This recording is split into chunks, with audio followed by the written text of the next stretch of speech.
From 89.7 WUWM, Milwaukee's NPR, this is Lake Effect. I'm Joy Powers. Anodyne workers voted to unionize, but the parent company is challenging the vote. Today, we'll look at what happens next. True victory will come when we get that first contract secured. But to say that we've made it this far is, I think we can go all the way. I know we will. Then we'll learn about an oral history project coming to Milwaukee to gather the stories of survivors who attended Indian boarding schools. Sometimes people do say that sharing their story has been healing for them. Sometimes people say it's been a weight lifted off of their shoulders, a weight that they've been carrying for 60 plus years. Plus, we'll hear some new songs from local musicians in this month's Milwaukee Music Roundup. All of that is coming up on Lake Effect. But first, here are today's headlines. This is Lake Effect from 89.7 WUWM, Milwaukee's NPR. I'm Joy Powers, and thank you so much for joining us. Earlier this month, workers at Anodyne voted unanimously to unionize. But last week, its parent company, Fairwave, challenged the election results. A hearing is scheduled for later this month, which will determine whether the union vote will stand or another election must be held. Lake Effect Sam Woods explores why Fairwave challenged the election results and what to expect next. 2 weeks ago, Sid Vineyard was feeling good. They are a coffee lead at Anodyne, a popular Milwaukee-based coffee chain, and they had spent several months organizing their workplace behind the scenes, eventually leading to 100% of Anodyne workers signing union authorization cards. An election date had been set where workers would officially vote yes for unionization or no to remain without a union. And when election day finally came and went, the votes were in. It was unanimous. Not a single person voted no, which is unreal. Anodyne workers voted 37-0 to form a union. This came 2 weeks after a health scare botched the initial election halfway through the process, which was rescheduled. The vote seemingly was decisive, but since the election, Fairwave, Anodyne's parent company and a Kansas City-based coffee conglomerate that owns coffee brands across the U.S., has challenged the results. According to documents from the National Labor Relations Board, or NLRB, the challenges allege that employees that could be considered supervisors unlawfully encouraged unionization, and union representatives, quote, surveilled a Fairwave employee. Fairwave did not respond to a request for comment on these objections. But to understand what's happening, let's take a step back and examine 3 things. How common is it for every single employee at a company to favor unionization? What do Fairwave's objections to these election results mean? And what happens next? Let's find out.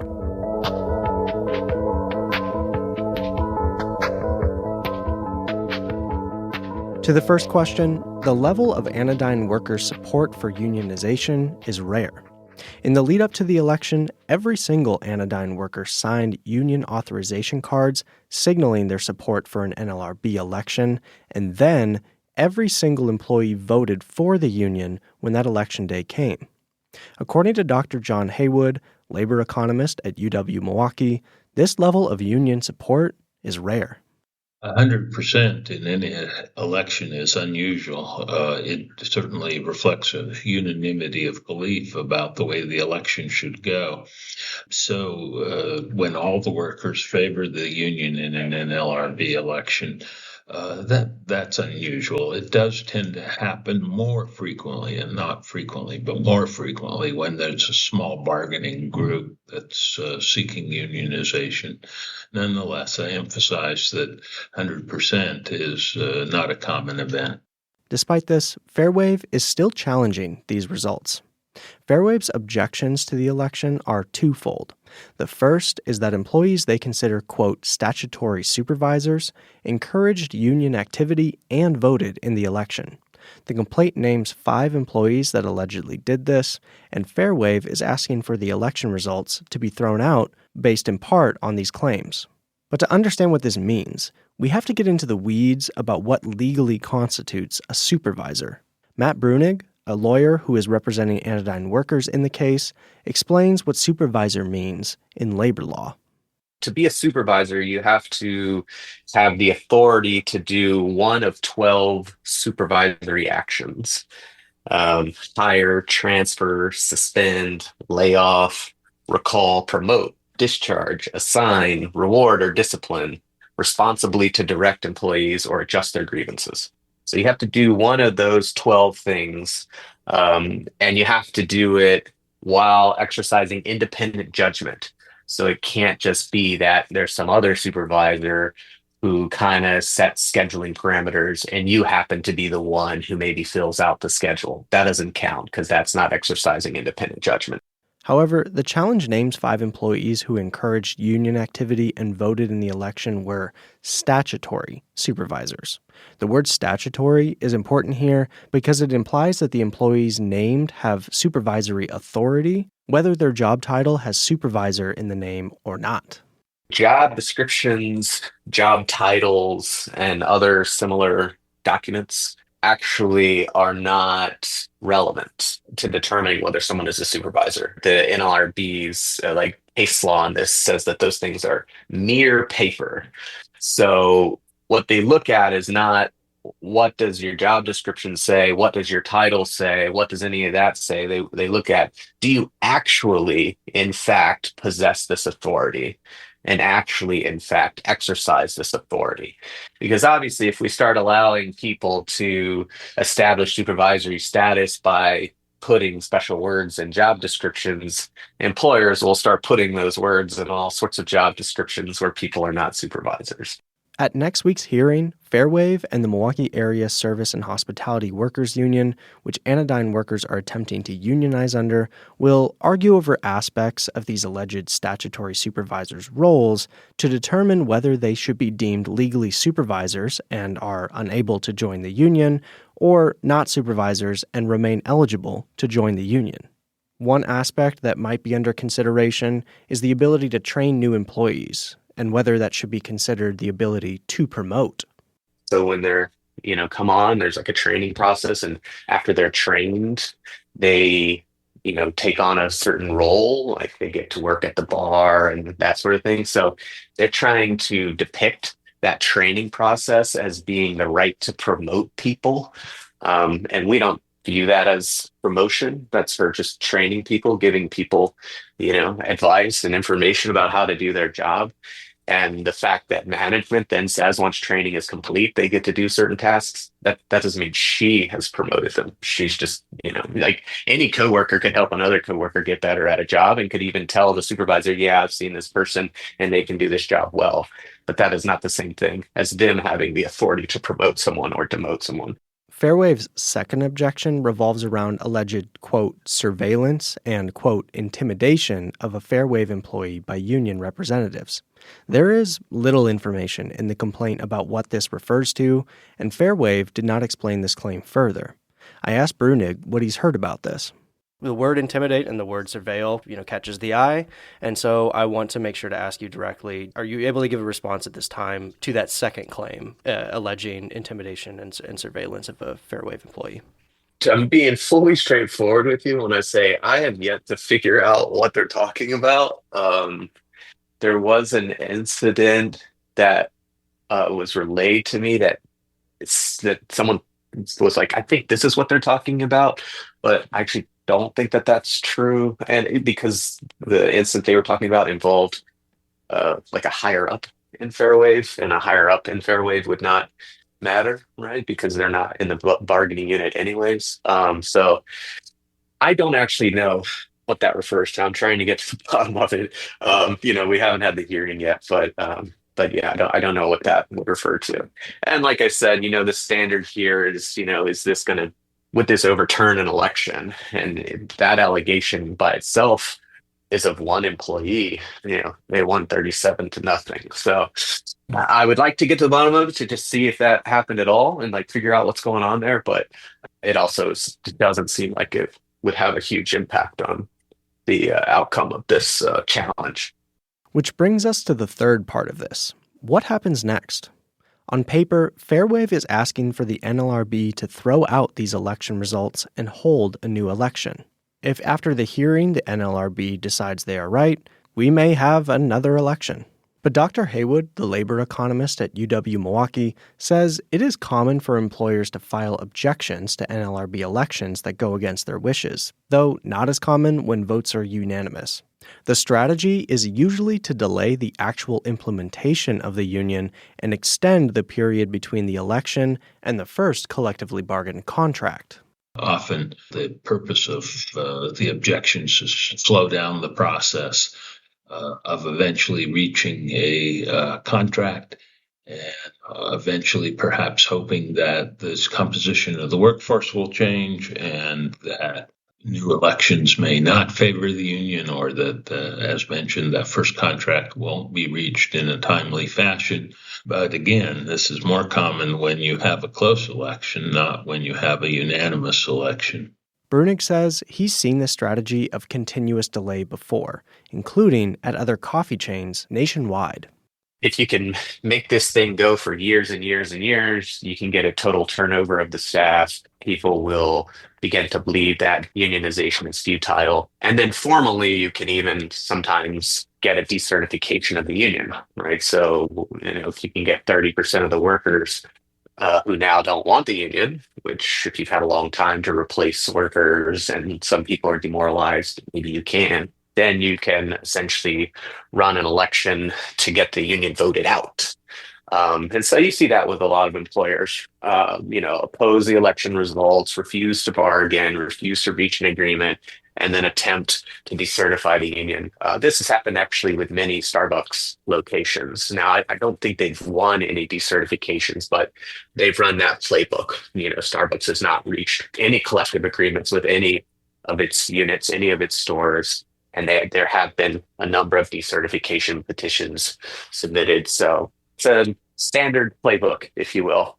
Workers at Colectivo, another popular coffee brand in Milwaukee, went through similar delays after their unionization election in 2021. Its election was much closer, with just over half of its employees voting to unionize. Sid Vineyard, coffee lead at Anodyne and one of the organizers of this unionization attempt, said Colectivo's experience has been top of mind since the beginning. Very early on, when we had some of our initial meetings when we first started forming this union, and it was just very few members, I think there was some initial trepidation because a lot of people were familiar with how it went for Colectivo, and unfortunately, those workers were put through a lot and really demoralized, and they did not deserve that. And we looked at what happened to them as strategizing as to ways to be let's work smarter so this doesn't happen to us. So we made more calculated moves.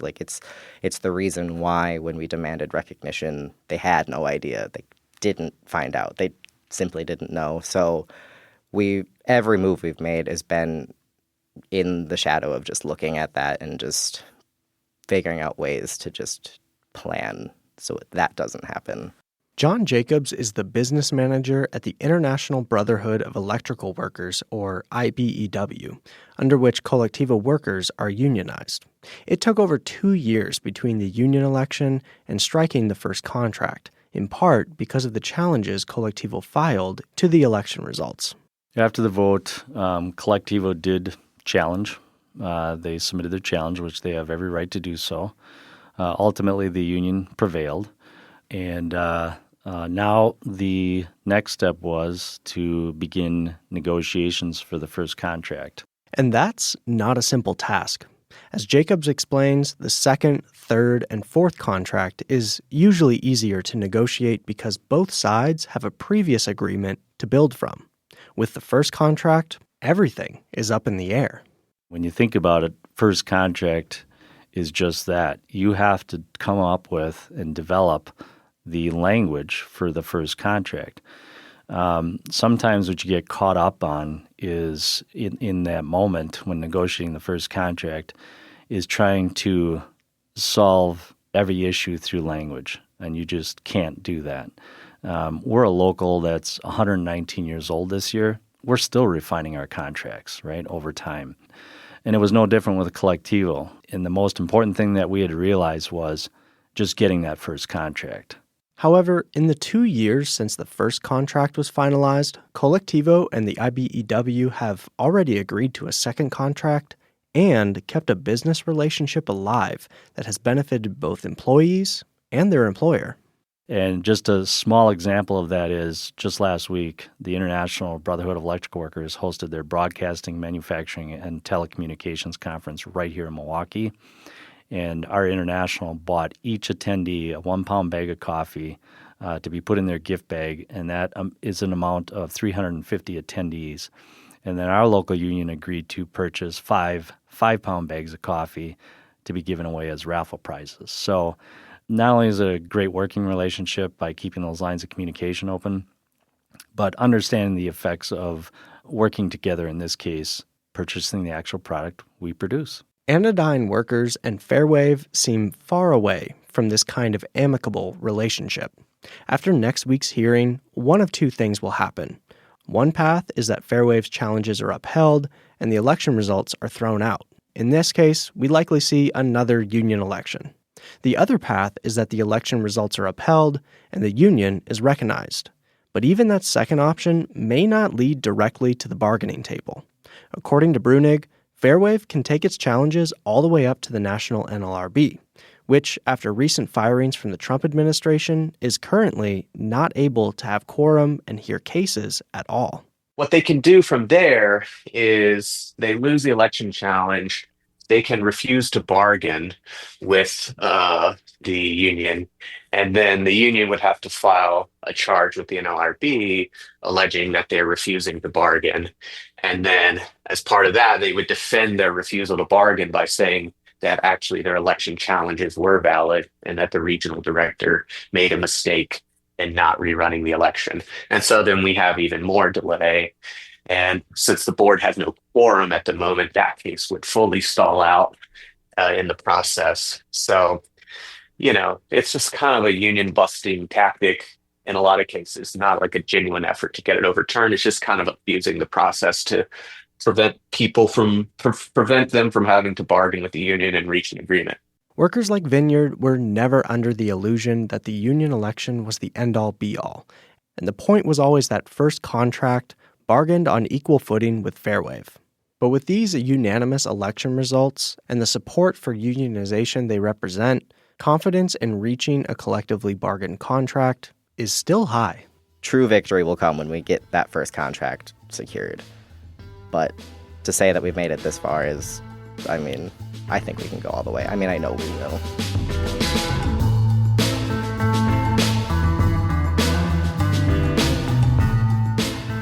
That piece was produced by Lake Effect Sam Woods. You can read more about this story at wuwm.com.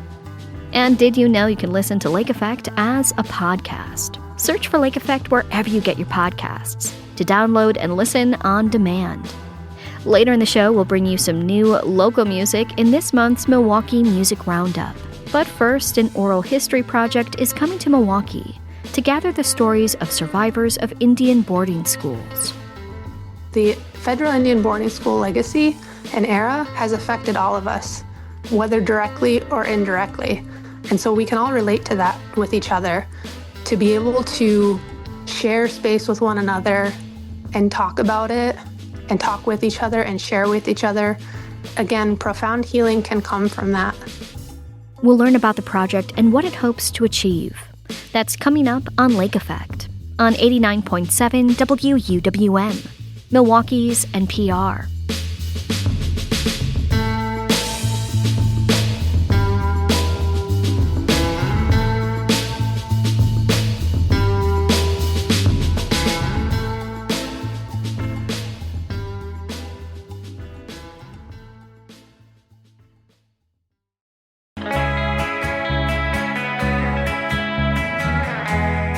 You're listening to Lake Effect on 89.7 WUWM. I'm Joy Powers. All next week, an organization will be in the Milwaukee area collecting personal oral histories. The stories being gathered are from Indigenous elders who attended one of Wisconsin's Indian boarding schools. The goal is to understand and address the ongoing trauma created by U.S. Indian boarding school policies. WUWM's Eric Vaughn Fellow Maria Peralta Ariano and Jimmy Gutierrez spoke with Charlie Brissett. She's the Oral History Program Manager for the National Native American Boarding School Healing Coalition. She talks about the impacts the school had both in Wisconsin and throughout the country. The beginning of the boarding school era started in and before the 1880s, but it was around that time where Richard Henry Pratt, who is credited with starting Carlisle Industrial School in Pennsylvania. It wasn't the earliest school, but it was one of the earliest schools that was used as a model to design the rest of the Native American boarding schools that were federally supported in the United States. And our organization has now found and researched that there have been over 526 schools identified now in what is known as the United States. As we know, colonization has played a huge role into the determinants of health of our communities and Native American individuals. So every person has been impacted by the effects of not only colonization, but the Indian boarding school legacy. You got into a little bit about what the boarding schools did, right? Like all of the ways that it was a forced assimilation and just how prolific the system was dating back to the 1880s to pretty recently here in Wisconsin, and that there are over 500 of these schools nationwide. I'm curious about the why. Can we spend some more time with exactly what was the purpose behind these schools? Why were they built? So it's going to depend kind of on which sources you're taking information from, but there were multiple reasons for these schools, and the biggest thing is to erase an entire race of people and to eradicate a culture and an entire group of people. Sometimes we say it was our American Indian genocide. It was also part of the land grab, by weakening communities, by separating families, separating and destroying family units. It made communities easier to target for land grab initiatives. It's so multifaceted. It's really unimaginable, the breadth of the effects of not just boarding schools, but boarding schools were part of a larger system, right, to erase and eradicate people. Anything that has to do with colonization is a painful history to tell, and it can take a lot of strength and courage to tell those stories and tell those experiences with it. So with the project and the nature of how violent that these schools were, why is it important to record and preserve those stories from the survivors themselves? That is a wonderful question. The first thing that I will say is because this is the true history. This is the truth coming directly from those that attended these institutions. And so we know it is the truth because it's exactly what has happened to them. And so we need to preserve these histories so that they don't get lost and that they're not forgotten and that they're recorded and preserved for not only their family's legacy and their own legacy, but for generations to come. There can be profound healing that comes from sharing one story. And we see that on a regular basis with our oral history project. Walk me through what a day looks like as far as someone who is coming in to share this experience with you. Sure. When they come in, when they arrive, we have a welcome room set up. We try to make it a very warm and inviting room. There's windows to see nature. We have different staff members there who are available to sit and visit and share coffee and share refreshments and things like that. Part of the intake process is an informed consent. And then they go from that into portrait photography, where they will have a professional portrait taken. And these portraits are absolutely stunning. And the survivor and relative will get a copy of their portraits, and they'll also get a copy of their interview as well, which is super important to know. From the portrait photography, they go into the interview space. And in the interview room, it is closed to the public. So it's just the interviewer, the videographer, and the oral historian, unless the survivor brings a support person, which they're allowed to do. There's a list of questions that we are comfortable sending ahead of time so people can review them and get comfortable with them. But sometimes we don't make it through all the questions. Sometimes people skip some questions, and that's totally okay. The most important thing I always say is the story that you want to share, the story that wants to be told. That's the most important thing. And so our interviews last anywhere from 30 minutes to an hour and a half. It just depends on what you want to share. From there, we go into a quiet room with our Indigenous licensed professional counselor who specializes in boarding school history and trauma-informed care. And yeah, then that's it. And so people come and they just come for their interview portion and then that's it and they leave, or some people, end up staying with us the whole week. So we really try to do what we can to eliminate any obstacles or any barriers for participating.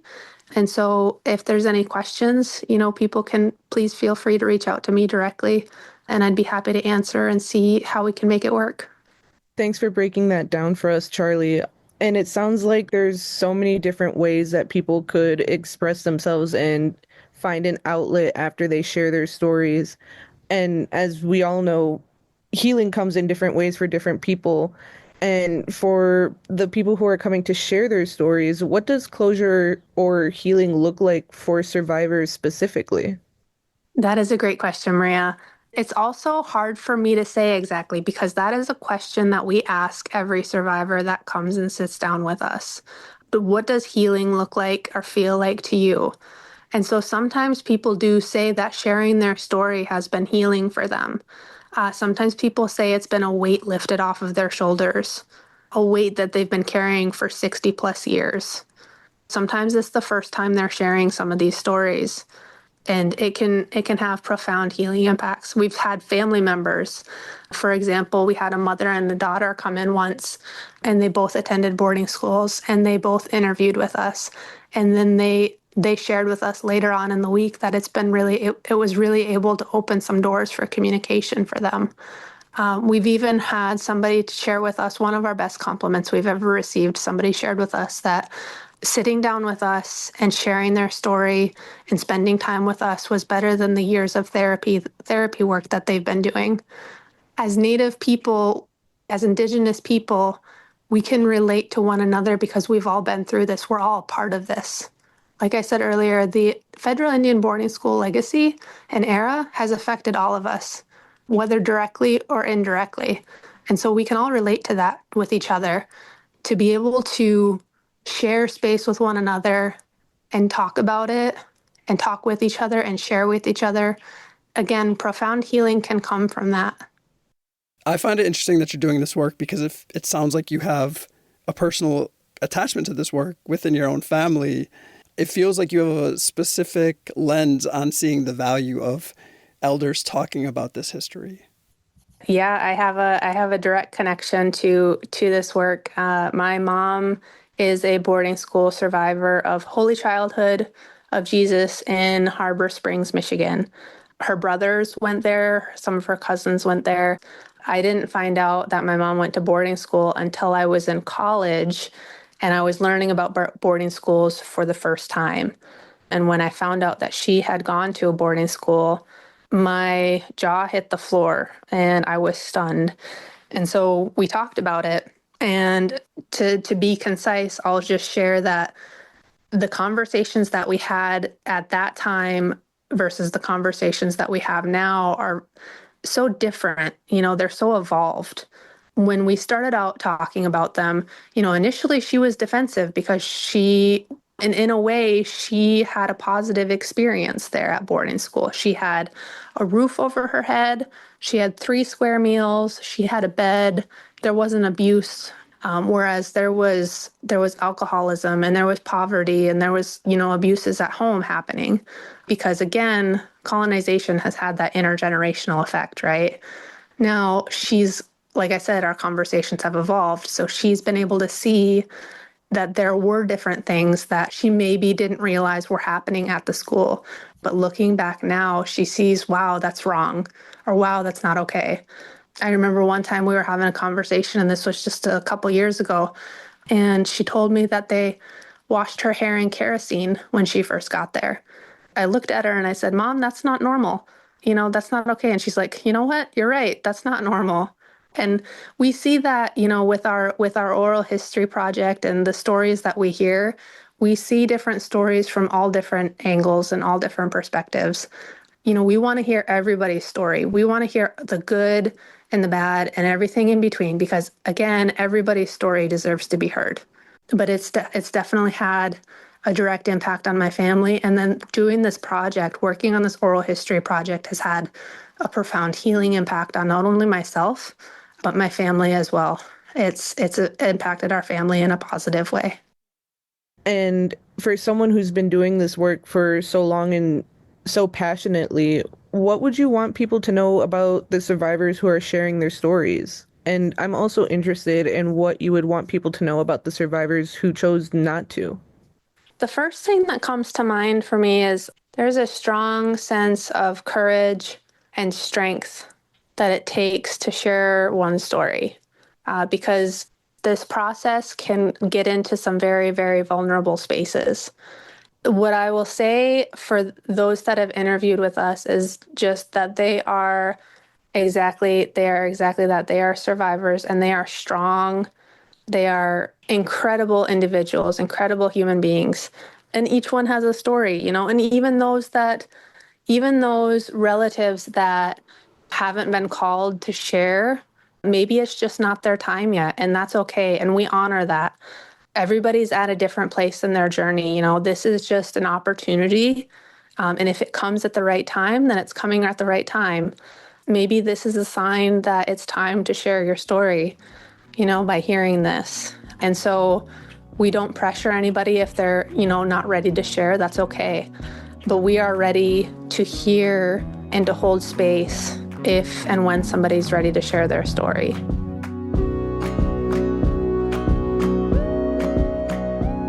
That was Charlie Brissett, Oral History Program Manager for the National Native American Boarding School Healing Coalition. She spoke with WUWM's Maria Peralta Arellano and Jimmy Gutierrez. If you or someone you know has history that you'd like to share, you can find more information about how to sign up at WUWM.com. We've got a new season of Bubbler Talk going, and we need some new questions. Submit your questions about the Milwaukee area at WUWM.com. Coming up, we'll hear some new local music, including a new single out from Trapper Shep. That's next on Lake Effect on 89.7 WUWM, Milwaukee's NPR.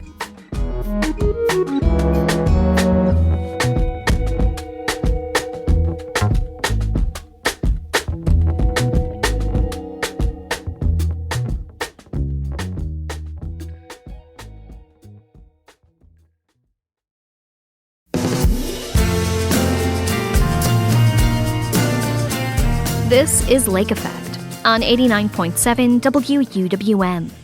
I'm Joy Powers. As the city prepares for thousands of visitors for Summerfest, there are also many local bands preparing to perform for the throngs of festival goers. And Matt Wild is ready for all of it. Wild is the co-founder of Milwaukee Record and a big fan of local music. Every month, he creates a list of some of the best new songs from local musicians. He joins me now to share a few of those songs. Matt, thank you as always for being here on Lake Effect. Wonderful to be here, and thanks for having me back. So the first song comes from someone our listeners will be very familiar with, a former Lake Effect intern. He wrote our theme music. He also now co-hosts a series we have here called Live at Lake Effect. This is, of course, Trapper Shep. Trapper Shep. You know him, you love him, the talented, the tall, the handsome, the wonderful Trapper Shep. Ooh. Yes. Trapper, of course, has been a mainstay of Milwaukee music for many, many years now. And he's got a new record coming out this fall. The name of the record is called Osborne. And it's a bit of a dark album, but also not a dark album. It's an album that's dealing with Trapper's newfound sobriety. As he has said in press materials in 2024, he visited a addiction treatment center to get sober, and now, about a year later, here he is. He is sober, and this new record is kind of celebrating that fact. Of course, it's a like I said, kind of a dark subject, but he has made a point of saying it doesn't have to be all dark.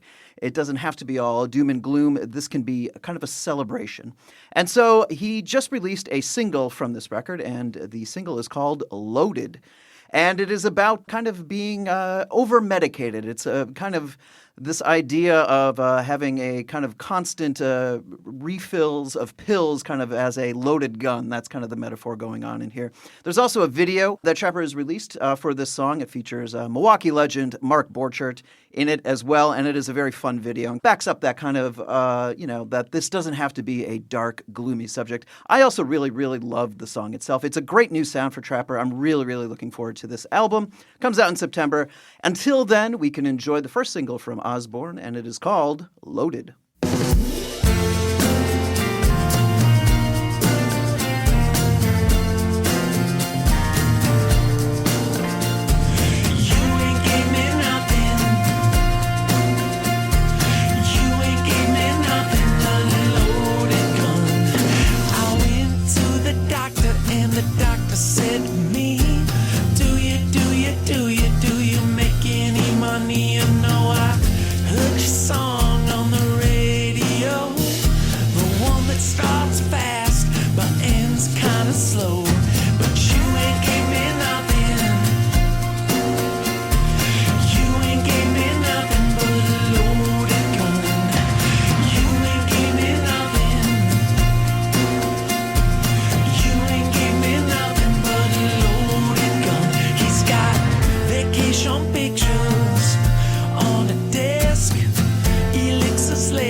By Trapper Shep. Moving to our next song, this is from another Milwaukee music scene staple, a very different genre. I would say this is a kind of dancey electropop sound. Absolutely. This is someone I know we've talked about many times on the show before because she always puts out a ton of work, and it's always great. It is Luxie. She is an electro artist here in Milwaukee, and she just kind of does it all. Anytime that I'm feeling like overwhelmed or like, oh boy, I really need a break, I look to someone like Luxie, and it's like, what has she been doing in the last 2 weeks? Oh, she's released 6 videos. She made her own video game. She opened a store. She closed a store. She does all these things. She is very, very busy, and she also puts out great music. So she has a new single. It is called Heartbeats. And it's a great kind of neon-drenched summer song. It's good for just driving around at night and just with windows down. That's going to come up later too. A lot of summer songs on this installment. And I think it's great. Like I said, Luxie, always busy, always fantastic. And here she is with her latest single. It is called Heartbeats.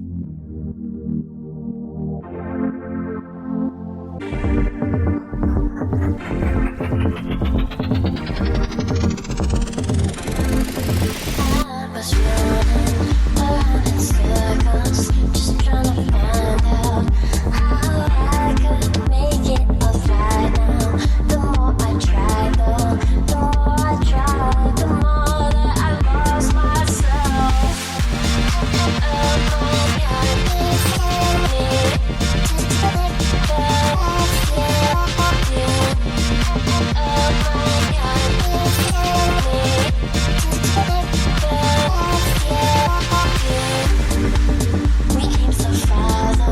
just to let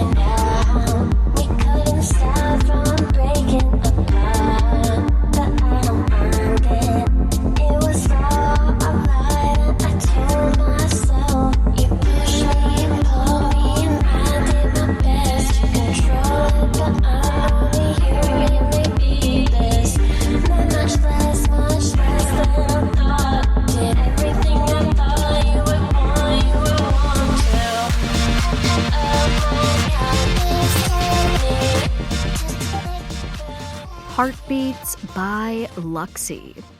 Switching genres once again, this next song, it has a very folksy sound with a kind of folksy subject matter. The name of the band is pretty intriguing, Bicentennial Drug Lord. That's right, yes. Bicentennial Drug Lord. Really interesting backstory with Bicentennial Drug Lord, or BDL if you prefer. They kind of a super group of sorts, kind of some Milwaukee music veterans that way back in 1997, sometime in the late 90s, they were all in kind of their mainline bands, and they got together and they formed this little side band, Bicentennial Drug Lord. And it was kind of a chance for them to play these kind of alt country, kind of folksy, like you said, kind of songs that weren't the normal kind of offerings from their mainline bands. That was way back in the 90s. Fast forward to 2021. They kind of came back. They got back together as Bicentennial Drug Lord and released a really fantastic self-titled EP a few years ago. And now in 2025, they're prepping the release of a full-length album. It is called You Are Never Alone. That is the name of the record, and the name of the song, kind of the first track off that album, is called This Pabst Blue Ribbon. And it's a real sitting at a bar, drinking a PBR, and just kind of feeling bad about yourself and looking back on your life and the mistakes, and it's one of those kind of classic songs. I really, really like it, and this whole album, I've heard most of it. It's not all this gloomy. It's a really terrific record, and though I do love this song as well. So this is Bicentennial Drug Lord with This Pabst Blue Ribbon. This Pabst Blue Ribbon is so forgiving. It never asks me why you don't want me. This Pabst Blue Ribbon is so forgiving. It never asks me if you still haunt me, but haunt me you do, like a spirit in this bar used to tell me I love you. You stole my hand. Now all this sand is holding is this ice cold can of Pabst Blue Ribbon.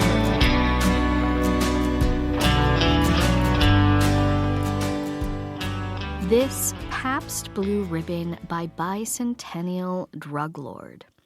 So the final song we're looking at is from a group that seems relatively new here in Milwaukee, and they have a bit of an indie rock vibe. Absolutely. This is the latest song and record from the Hallelujah Ward. Now, I could have sworn I had talked about this song in particular, what we're going to hear before. I had to look back in the archives. I'm like, how did I not talk about this song? Because the song we're going to be listening to from the Hallelujah Ward, it's called Manageable Oblivion. It was actually released last year on a EP. Now the group is back with a full LP. It is called Everybody Swoons. And this song is just, I just love this song. One of my favorite songs in a long time. The Hallelujah Ward is fronted by the great Mark Waldock. If you have any familiarity with the Milwaukee music scene, if you've been around for a while, you know Mark. If you've been in any bar, he's probably served you a drink. He is a fantastic person, a fantastic singer, as you can hear on this record. And he's been around and doing music for forever. And he is just a Milwaukee treasure. And yes, his new group, the Hallelujah Word, they do have this record out. Like I said, it's called Everybody Swoons. And this song, Manageable Oblivion, it's the second track on the album. It's the single. I love this song. It was just a few days ago. I was driving over the Hone Bridge. It was a beautiful afternoon. I had the windows down, and this song came on the radio. I cranked it up, and I don't know if I've ever felt that good in years, just blasting this song, driving over the bridge on a beautiful early summer day. It's fantastic. So if you out there are now driving around, I implore you to crank the volume and listen to the Hallelujah Ward with Manageable Oblivion.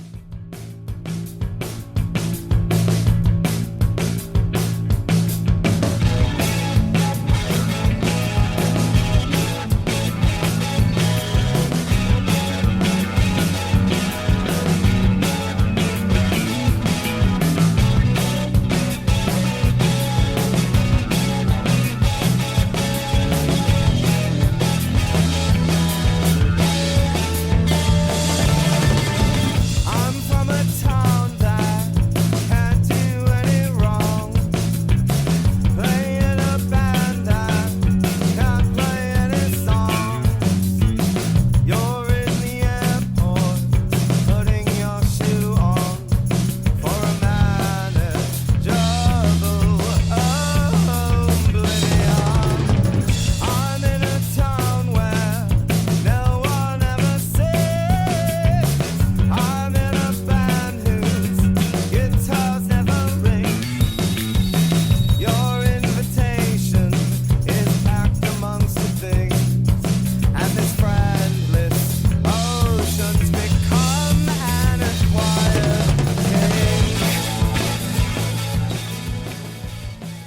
Manageable Oblivion by the Hallelujah Ward.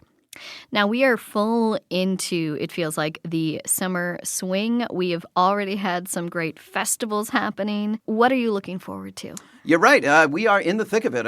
We've already done the Locust Street Festival. We've done Festa, Pride, and now coming up, we've got Summer Solstice and, of course, Summerfest. There is just a ton of stuff. If I could do a shameless plug here, if you look on MilwaukeeRecord.com and you find our summer festival list, which includes summer festivals and free music series, we have at least 1, 2, 3, or sometimes 4 things every day that are going on in the city of Milwaukee from now through September. Every day there's live music. It is impossible not to stumble upon live music from now until the end of the summer. So I'm kind of ready. Usually I'm kind of already overwhelmed at this point, but I'm staying positive. I'm taking a deep breath, and here I am, and here I'm ready to go. So yeah, check that out. Check out some live music this summer. It's like I said, it's impossible not to. I'm ready. I hope you are ready too. A lot to look forward to and listen to this summer. Matt Wild, as always, thank you for joining us here on Lake Effect. Thank you for having me.